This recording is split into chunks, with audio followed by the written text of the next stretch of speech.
She hasn't wrestled in nearly a year, and yet her presence is still felt every time the women's division is discussed. That alone tells you why Bianca Belair's return matters. The last time we saw the EST compete inside a WWE ring was at WrestleMania 41 in a Women's World Championship triple threat match against Rhea, Ripley, and Io Sky. It was one of the biggest matches on the card. The stage was enormous. The stakes were clear. And somewhere during that match, Bianca Belair injured her hand in what would become a far more complicated issue than anyone initially realized. What seemed at first like a painful setback turned into a long-term absence. Since then, the women's division has shifted. New champions have emerged. Rivalries have evolved. The landscape has changed. And Bianca Belair has been watching from the outside. According to her own update, she recently underwent surgery after 8 months of rehabilitation failed to fully resolve the issue. Surgery was described as the final step in fixing the problem for good, and she noted that she is now officially on the road to recovery. That sounds encouraging, but backstage reports indicate she may not be able to return in time for WrestleMania 42, even though she has appeared in promotional material for the event. That creates a fascinating situation. If she cannot make WrestleMania, WWE must rethink the timing. And if she can, then the company has a major card to play at exactly the right moment. So the real question becomes this: when Bianca Belair is finally cleared, how should WWE bring her back? There are 3 realistic paths that stand out. Each one tells a different story. Each one positions her differently within the division. And each one carries its own risks and rewards. Let's start with a scenario that feels both unpredictable and impactful. Money in the Bank. Every year, the Women's Money in the Bank match is built through qualifying bouts across Raw and SmackDown. It's methodical. It's structured. Fans know the formula. But sometimes, the most effective returns ignore the formula. Bianca Belair could return as part of the qualifiers, earning her spot like everyone else. That would frame her comeback as a competitive reset. No shortcuts.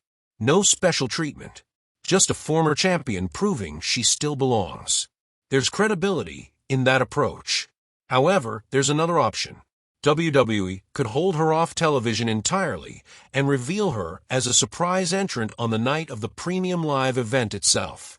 Imagine the ladder match is already underway.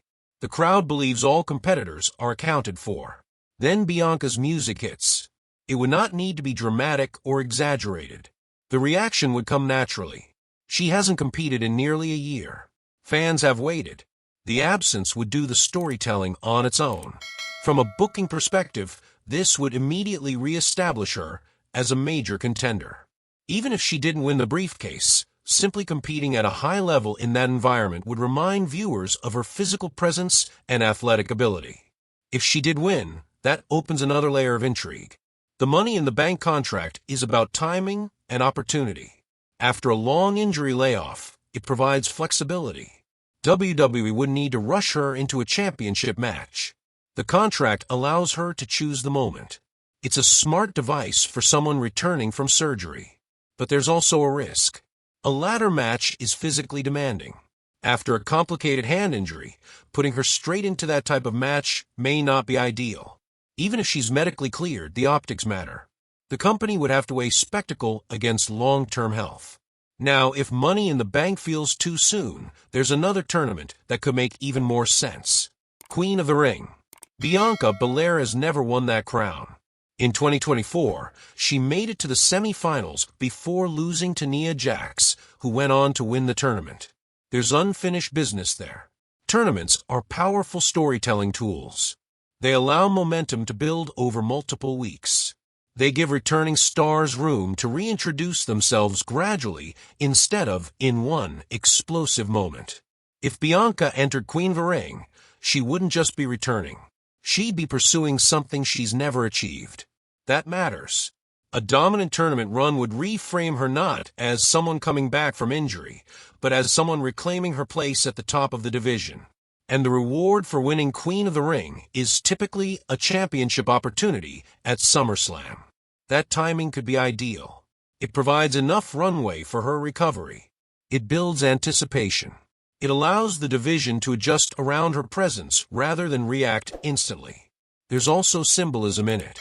Bianca Belair has always carried herself with confidence and composure. The EST persona is rooted in excellence. Winning Queen of the Ring would align with that identity in a way that feels organic rather than forced. But then, there's the third path, and arguably the most personal one. Jade Cargill. Jade Cargill has now held the WWE Women's Championship for over 100 days. She retained the title against Jordynne Grace on the Friday night show last week in her first defense. She has positioned herself as a confident, brash champion who believes she has already surpassed the rest of the division. So far, no one has convincingly stepped into the role of primary challenger. That's where Bianca Belair becomes incredibly interesting.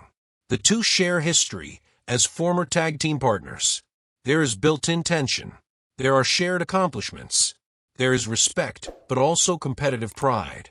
If Bianca were to return on a future episode of SmackDown and confront Jade directly, the story writes itself. No tournament needed. No contract required.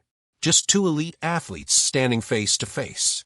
From a character perspective, Jade's heel persona would benefit from a beloved babyface challenger. Bianca naturally fills that role. She connects with audiences without trying too hard. Her absence has likely strengthened that connection rather than weakened it. A direct confrontation would immediately shift the energy of the division, and it wouldn't require weeks of setup. The history between them is already there. The question is timing. If Bianca isn't ready by WrestleMania 42, WWE must decide whether to delay that confrontation until later in the year. A SummerSlam program between them would feel substantial. It would give both women space to build tension on the microphone rather than relying solely on physicality. There's also the emotional angle. Coming back from nearly a year away isn't just physical. It's mental. Confidence has to be rebuilt. Trust in your body has to return. Facing someone as dominant and outspoken as Jade Cargill right away is a bold move. But sometimes bold is the right move. What makes this entire situation compelling is uncertainty. Bianca Belair is featured in WrestleMania 42 promotional material. That suggests WWE sees her as part of the long-term vision. Yet backstage reports caution that her timeline may not align with that event. So fans are left in a holding pattern. And holding patterns create anticipation. The women's division doesn't lack talent right now, but it does lack the specific presence Bianca brings. Her athletic style, her composure under pressure, her ability to elevate major matches. A year away can change perception.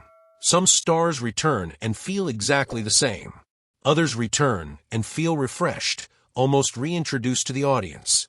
The way WWE handles Bianca's comeback will determine which category she falls into. If they rush it, the moment could feel ordinary. If they time it correctly, it could feel significant without needing overstatement. There's also a broader business element to consider. Featuring her in promotional material keeps her relevant even while inactive. It signals confidence. It reassures fans she hasn't been forgotten. But if she ultimately misses WrestleMania 42, expectations will need to be managed carefully. That's why Money in the Bank, Queen of the Ring, and a direct confrontation with Jade Cargill stand out as the most logical pathways. Each option controls the narrative differently. Money in the Bank is about shock and opportunity. Queen of the Ring is about dominance and redemption. Jade Cargill is about rivalry and legacy. None of them require reinvention. Bianca Belair doesn't need a character overhaul. She needs a platform, and the right opponent, or the right moment, or both. The key will be restraint. After nearly a year out of action, the temptation might be to immediately place her back at the center of everything. But sometimes the strongest returns are measured. Let her speak. Let her reflect briefly on the injury. Let the audience feel the journey. Then build. Because ultimately, this isn't just about when Bianca Belair returns. It's about how she returns. Does she climb a ladder and chase opportunity? Does she outlast a field in a tournament and claim a crown? Or does she walk straight into the champion spotlight and demand her shot? Each path reshapes the division differently. And each path says something about how WWE views her place moving forward. One thing is clear. Nearly a year later, the conversation still centers around her. That's not accidental. That's star power. So now it comes down to patience.